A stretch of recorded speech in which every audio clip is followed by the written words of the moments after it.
Welcome to Sravani's media. భారత రూపాయి విలువ చరిత్రలోనే కనిష్ట స్థాయికి పడిపోయింది. అమెరికన్ డాలర్తో పోలిస్తే రూపాయి మారకం విలువ 0.2% క్షీణించి 96.20 వద్దకు చేరుకుంది. దీంతో రూపాయి ఆల్ టైంలో కనిష్ట స్థాయిని నమోదు చేసింది. పశ్చిమాసియాలో కొనసాగుతున్న ఉద్రిక్త పరిస్థితులు, అంతర్జాతీయ మార్కెట్లలో పెరిగిన అనిశ్చితి కారణంగా రూపాయిపై తీవ్ర ఒత్తిడి ఏర్పడింది.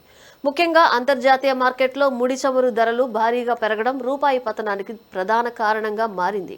యుఏఈలోని అణు విద్యుత్ కేంద్రంపై దాడి జరిగిందన్న వార్తలతో బ్రెంట్ క్రూడ్ ధర బ్యారెల్కు $111కు చేరుకుంది. అలాగే ఇరాన్పై అమెరికా సైనిక చర్యలకు దిగే అవకాశాలు ఉన్నాయన్న సంకేతాలు ప్రపంచ మార్కెట్లలో భయాందోళనలు పెంచుతున్నాయి.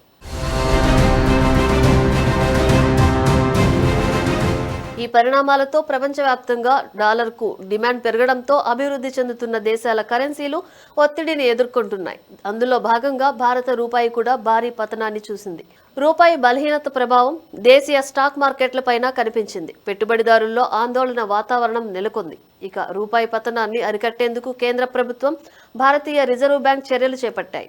వెండి దిగుమతులపై కొన్ని ఆంక్షలు విధించడంతో పాటు కరెన్సీ మార్కెట్లో ఆర్బీఐ జోక్యం చేసుకుంటున్నట్లు సమాచారం. అయితే పశ్చిమాసియా ఉద్రిక్తతలు కొనసాగుతున్న నేపథ్యంలో ఈ వారమంతా రూపాయిపై ఒత్తిడి కొనసాగే అవకాశం ఉందని మార్కెట్ విశ్లేషకులు అభిప్రాయపడుతున్నారు.